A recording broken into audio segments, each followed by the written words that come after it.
Assalamualaikum sahabat Pintu Rahasia. Bayangkan, puasa dan laku tirakat bukan sekadar menahan lapar dan haus, tapi jalan untuk menundukkan nafsu, membersihkan jiwa, dan membuka pintu batin agar cahaya Tuhan bisa masuk. Dalam ajaran para leluhur dan para sufi, puasa adalah kunci menuju kesadaran yang lebih tinggi, sementara tirakat adalah wujud kesungguhan hati dalam mencari makna sejati kehidupan.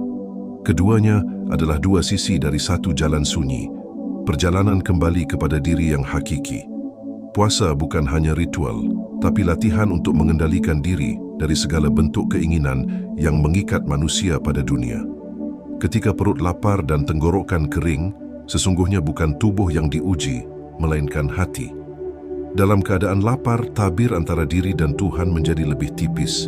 Suara batin terdengar lebih jelas, dan cahaya yang biasanya tertutup oleh kesenangan dunia mulai tampak samar di dalam hati yang jernih.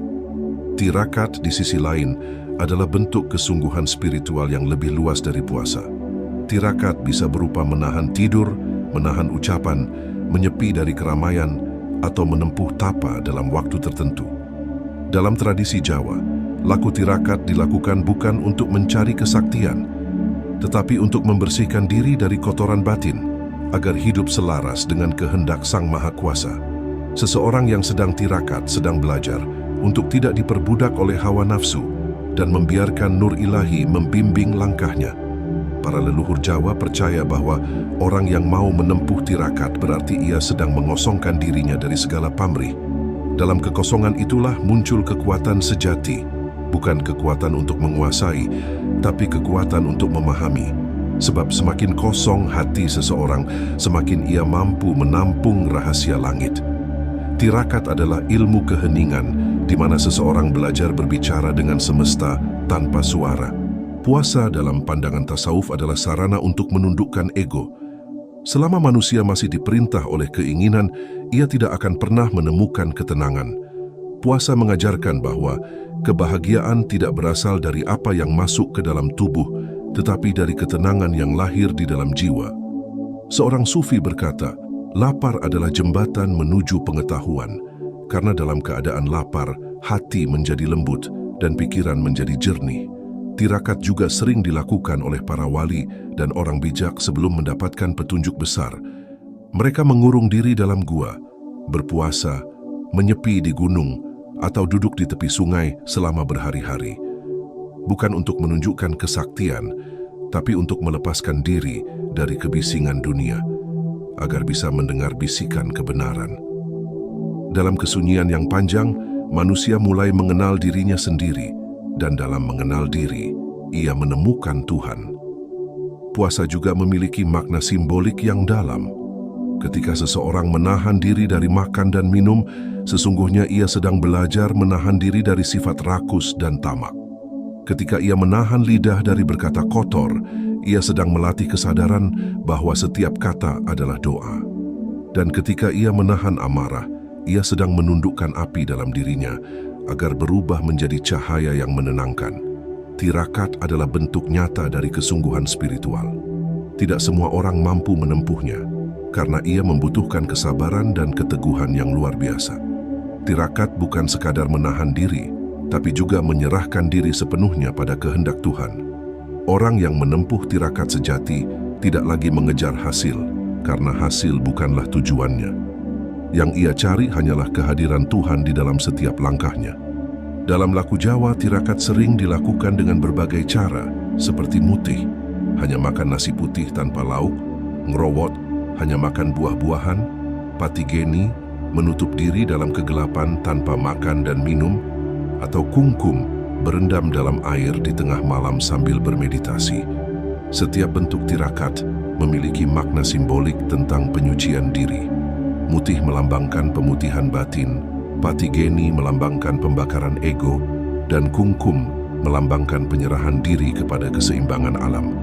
Namun di balik semua itu, hakikat tirakat bukanlah pada bentuk lahiriahnya, tapi pada niat dan kesadaran batin di dalamnya.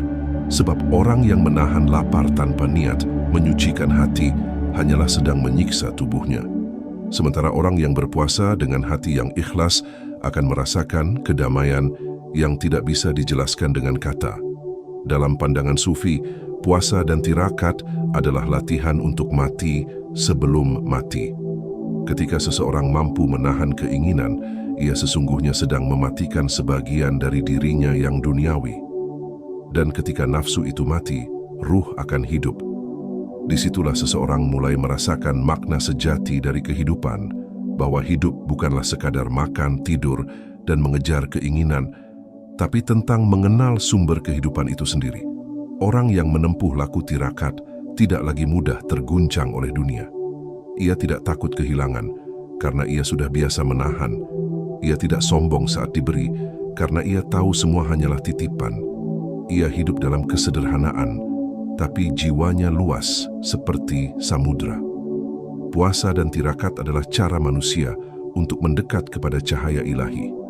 Dalam diam, dalam lapar, dalam sepi, seseorang akan menyadari bahwa Tuhan selalu dekat, lebih dekat dari napasnya sendiri. Dan pada akhirnya, laku itu bukan lagi tentang menahan atau mencari, tapi tentang menemukan bahwa yang dicari sebenarnya telah ada di dalam diri sejak awal. Dalam laku spiritual Jawa, tirakat bukan sekadar tradisi turun-temurun, tapi merupakan ilmu rahasia tentang penyucian diri. Setiap bentuk tirakat memiliki makna yang dalam dan semuanya bertujuan untuk satu hal, menyatukan diri dengan kekuatan ilahi yang ada di dalam semesta dan di dalam diri manusia itu sendiri. Para leluhur meyakini bahwa manusia diciptakan dari unsur bumi dan langit. Tubuhnya berasal dari tanah, tapi ruhnya berasal dari cahaya. Karena itu, selama hidup di dunia, manusia selalu berada di antara dua tarikan. Tarikan dunia yang membawanya ke bawah, dan tarikan ilahi yang menariknya ke atas. Tirakat adalah cara untuk memperkuat tarikan ke atas, agar ruh tidak terus terperangkap dalam keinginan duniawi.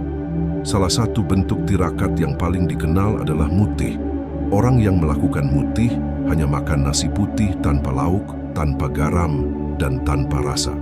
Secara lahiriah, ini tampak sederhana, tapi secara batin mutih adalah simbol pemutihan diri. Nasi putih melambangkan kesucian, sedangkan tanpa rasa melambangkan pelepasan dari kenikmatan duniawi. Dengan menempuh mutih, seseorang sedang belajar untuk menetralkan dirinya dari pengaruh luar, agar hatinya menjadi bening seperti air yang jernih. Tirakat lain yang terkenal adalah ngrowot, yaitu hanya makan buah-buahan atau hasil bumi tanpa dimasak. Dalam filosofi Jawa, ngrowot adalah bentuk kembali pada kesederhanaan alam.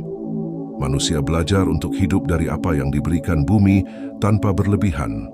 Ngrowot juga melatih kesadaran tentang keseimbangan, bahwa tubuh dan alam harus saling menghormati, karena keduanya berasal dari sumber yang sama. Ada pula tirakat patigeni, yang dianggap sebagai salah satu laku paling berat.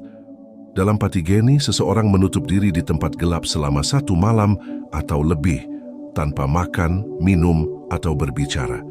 Kegelapan dalam patigeni bukanlah simbol ketakutan, tapi lambang dari perjalanan ke dalam diri.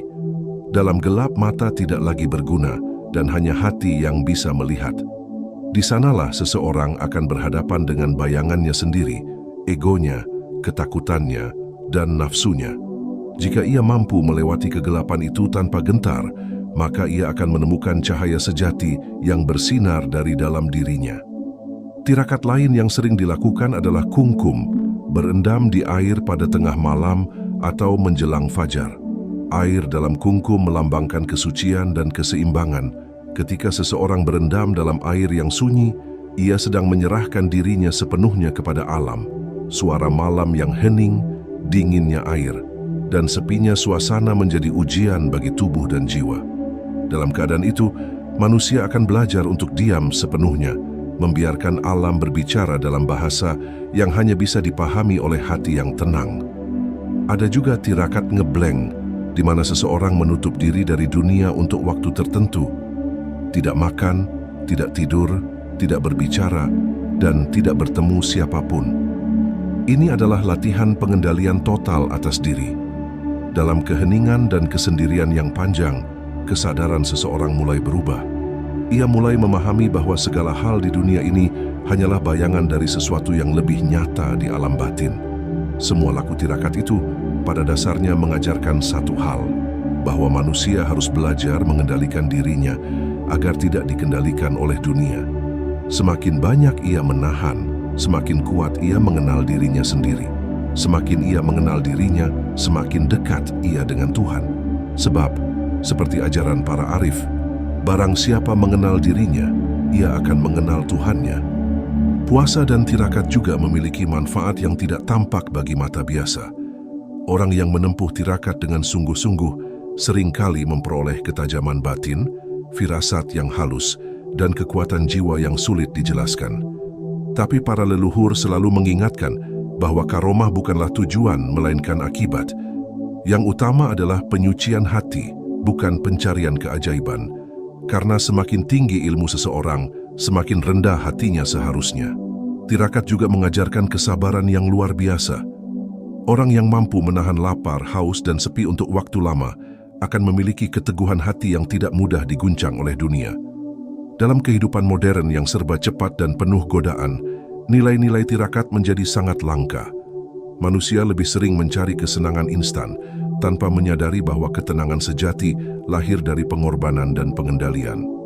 Bagi para leluhur, tirakat adalah cara untuk nyawiji, menyatu dengan semesta dan dengan kehendak Tuhan. Mereka percaya bahwa ketika hati manusia sudah seimbang, maka seluruh alam pun akan selaras dengannya. Itulah mengapa orang yang menjalani tirakat dengan benar sering memancarkan ketenangan dan wibawa, karena jiwanya telah selaras dengan hukum ilahi. Dan pada akhirnya, puasa dan tirakat bukanlah tentang lapar, haus, atau kelelahan, tapi tentang perjalanan pulang menuju jati diri. Ketika tubuh dikekang, ruh menjadi bebas. Ketika dunia ditinggalkan, Tuhan menjadi dekat.